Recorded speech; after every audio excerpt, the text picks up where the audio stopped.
मैं राम अवतार मीना, सहायक आचार्य राजनीति विज्ञान। इस वीडियो के माध्यम से हम तृतीय विश्व एवं महाशक्तियों के संबंध के विषय के ऊपर अध्ययन करना चाहेंगे। तृतीय विश्व इस शब्दावली का प्रयोग वर्तमान में सबसे पहले 1952 में एक फ्रांसीसी लेखक अल्फ्रेड सोबी ने किया था। और सोबी का उद्देश्य था कि एशियाई राष्ट्र और अफ्रीकी राष्ट्र और लैटिन अमेरिकी राष्ट्र जो अभी हाल ही में उपनिवेशवाद एवं साम्राज्यवाद से मुक्त हुए हों और ये राष्ट्र अपने राष्ट्र को आधुनिक एवं संपन्न बनाने की ओर अग्रसर होना चाहते हैं। अतः ऐसे राष्ट्रों को हम तृतीय विश्व की श्रेणी में रखते हैं। प्रथम विश्व युद्ध में संयुक्त राज्य अमेरिका एवं उसके मित्र राष्ट्रों को हम रखते हैं। तो द्वितीय विश्व में सोवियत संघ एवं उसके विकसित साम्यवादी मित्र राष्ट्रों को रखते हैं। अतः प्रथम विश्व में दूसरे दृष्टिकोण से हम इसकी परिभाषा करना चाहें, समझना चाहें तो हम कह सकते हैं कि प्रथम विश्व में विकासशील राष्ट्रों को जो अभी हाल ही में नव स्वतंत्र हुए हों साम्राज्यवाद एवं नव उपनिवेशवाद से, जो तृतीय विश्व में आता है, जबकि प्रथम विश्व में संयुक्त राज्य अमेरिका एवं उसके विकसित पूंजीवादी राष्ट्र को शामिल किया गया है, जबकि द्वितीय विश्व में सोवियत संघ एवं उसके विकसित साम्यवादी मित्रों को शामिल किया गया है। अतः तृतीय विश्व की जो अवधारणा है, इस अवधारणा को और व्यापक रूप से समझाने का जब प्रयास किया तो 20वीं शताब्दी में चीन के नेता, जिनके नेतृत्व में चीन में एक साम्यवादी क्रांति ने जन्म लिया, माओ सेतुंग ने कहा कि प्रथम दुनिया में संयुक्त राज्य अमेरिका एवं सोवियत संघ को हम रख सकते हैं, जबकि द्वितीय दुनिया में या दूसरी दुनिया में या द्वितीय विश्व में हम इन दोनों महाशक्तियों के साथ सैनिक एवं व्यापक संबंध बनाने वाले राष्ट्रों को हम रखते हैं। तो तृतीय विश्व में या तीसरी दुनिया में हम कच्चे माल पैदा करने वाले राष्ट्र एवं उपनिवेशवाद एवं साम्राज्यवाद से मुक्त हुए वो राष्ट्र जो हाल ही में स्वतंत्र हुए हैं, ऐसे राष्ट्रों को हम रखते हैं। अतः इस प्रकार से संपूर्ण विश्व को हम प्रथम विश्व, द्वितीय विश्व एवं तृतीय विश्व की श्रेणी में बांटते हैं। अब चीज निकल के आई कि तृतीय विश्व की अवधारणा है क्या है। तो इस अवधारणा के पीछे या बंटवारे के पीछे जो मूल विषय है, जो मूल रीजन है, वह रीजन है कि विकास, अर्थात प्रथम विश्व, द्वितीय विश्व एवं तृतीय विश्व की इस अवधारणा के पीछे मूल आधार जिसको रखा गया है, वह रखा गया है विकास को। अर्थात विकास के आधार पर हम विकसित एवं विकासशील राष्ट्रों की श्रेणी बांटते हैं, उसी के आधार पर हम पूंजीवाद, साम्यवाद या विकासशील राष्ट्रों को रखते हैं।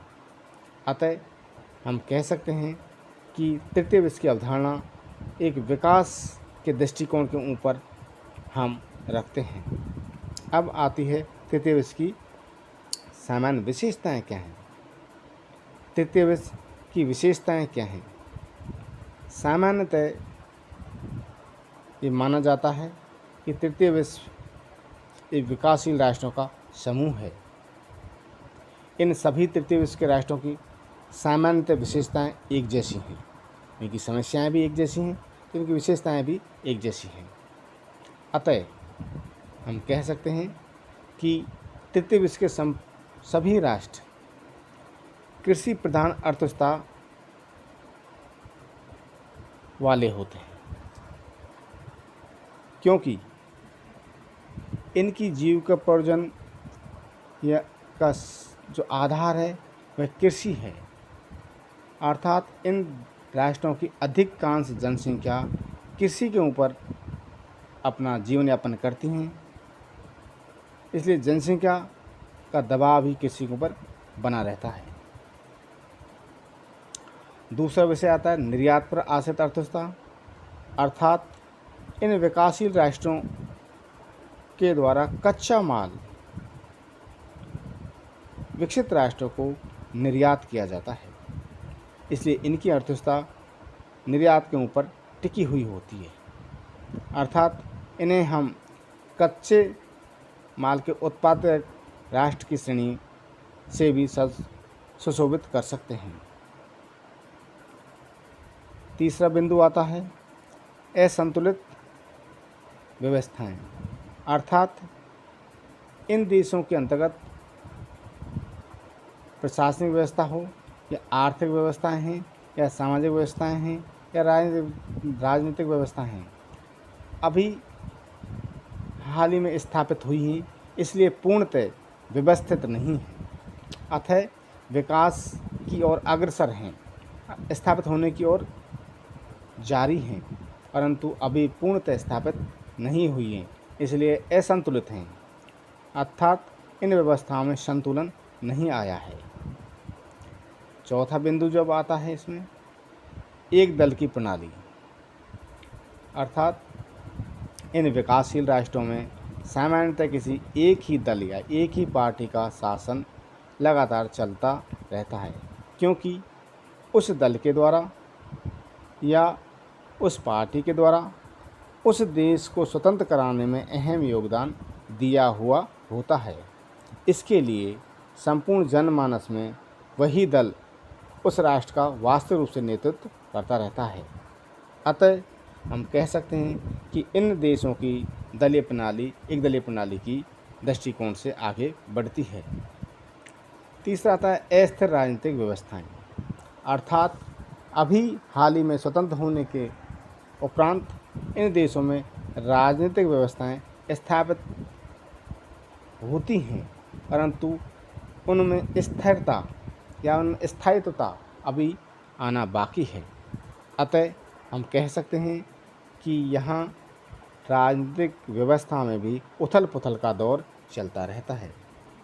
इसी का परिणाम है कि यहाँ की विधायिका हो या विधान मंडल हो, उसमें लगातार राजनीतिक पतन का दृश्य दिखता रहता है। अर्थात इसीलिए हम कह सकते हैं यहाँ की विधायिका के मूल्यों का लगातार हनन होता रहता है।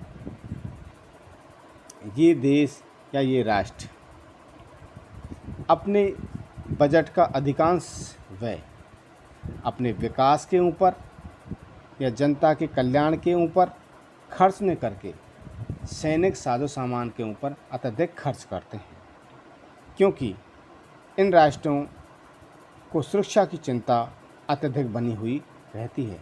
इसलिए ये राष्ट्र विकसित राष्ट्रों से व्यापार के रूप में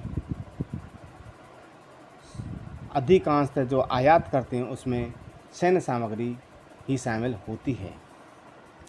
अगला बिंदु आता है विलासितापूर्ण खर्चे, अर्थात विकासशील देशों के अंतर्गत विलासिता को महत्व दिया जाता है विकास को एक तरफ रखते हुए अपने विलासितापूर्ण जीवन के लिए अत्यधिक व्यय किया जाता है, जो विकास के मार्ग में एक अवरोध का कार्य करता है। अंतिम बिंदु आता है करिश्माई नेतृत्व। अर्थात करिश्माई नेतृत्व का अर्थ हुआ कि यहाँ इन देशों में जिस व्यक्ति द्वारा, किसी एक विशेष नायक द्वारा स्वतंत्रता में अहम योगदान दिया जाता है, इसलिए उस व्यक्ति को राष्ट्र की सत्ता सौंप दी जाती है, या वो राष्ट्र का प्रधानमंत्री या राष्ट्रपति या राष्ट्र का मुखिया बन जाता है। जैसे हम उदाहरण के रूप में ले सकते हैं कि जिसको विशेष उपमा भी दी जा सकती है, भारत के राष्ट्रपिता महात्मा गांधी। अफ्रीका में हम ले सकते हैं नेशनल मंडेला। चीन में हम ले सकते हैं माओ सेतुंग। इसी प्रकार से पाकिस्तान में ले सकते हैं मोहम्मद अली जिन्ना। अतः हम अमेरिका में ले सकते हैं अब्राहम लिंकन। तो हम कह सकते हैं कि जिस व्यक्ति के करिश्माई नेतृत्व के कारण उस राष्ट्र को स्वतंत्रता मिली हो, उस राष्ट्र को, उस व्यक्ति को अपना नायक घोषित किया जाता है और संपूर्ण सत्ता उसके नेतृत्व में ही निवास हो जाती है। इसलिए इसे हम करिश्माई नेतृत्व की संज्ञा देते हैं।